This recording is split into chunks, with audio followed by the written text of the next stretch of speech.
கர்த்தருடைய நாமம் மகிமைப்படுவதாக. நான் உங்கள் சகோதரி மெஸ்ஸி என்ன வாக்கியம். கர்த்தர் இன்றைக்கு நமக்கு தருகிற வசனம் 1 கொரிந்தியர் 2 வசனம் எழுதியிருக்கிறபடி, தேவன் தம்மில் அன்பு கூறுகிறவர்களுக்கு ஆயத்தம் பண்ணினவைகளை கண் காணவும் இல்லை, காது கேட்கவும் இல்லை, அவைகள் மனுஷனுடைய இருதயத்தில் தோன்றவும் இல்லை. இதுதான் கர்த்தர் நமக்கு தருகிற வசனம். இவ்வளோ அருமையான வசனம் பாருங்கள்.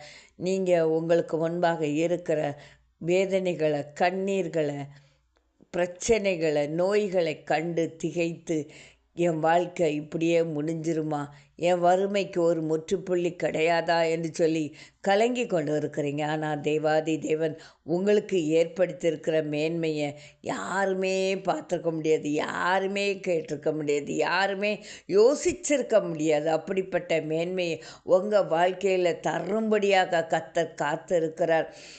யோசேப்பு சிறையில் அடைப்பட்டு இருந்தபோது கொஞ்சமாவது நமக்கு பார்வோனுக்கு அடுத்த ஸ்தானத்தை தேவன் தருவார் என்பதை நினைக்கவில்லைங்க. அதே போல் தாவீது ஆடுகளை மேய்த்து கொண்டு இருந்தபோது தனக்கு இப்படி ஒரு மேன்மையை தேவன் தருவார் என்றதை நினைக்கவே இல்லைங்க. இன்றைக்கி உங்கள் வாழ்க்கை ஒருவேளை அற்பமாக தொடங்கி இருக்கலாம், ஒருவேளை அற்பமாக எல்லார் கண்களுக்கு தோன்றலாம். ஆனால் கர்த்தர் உங்களுக்காக ஒரு மேன்மையை வைத்திருக்கிறார். அந்த மேன்மையை யாரும் காண முடியாது, யாரும் கேட்க முடியாது, யாரும் யோசிக்க முடியாத அளவுக்கு அது பெரியதாக இருக்கும் என்று சொல்லி தேவன் கட்டளையிடுகிறார். சோர்ந்து போகாத மகனே, சோர்ந்து போகாதே மகளே, கர்த்தர் உங்களை நோக்கி சொல்கிறார்.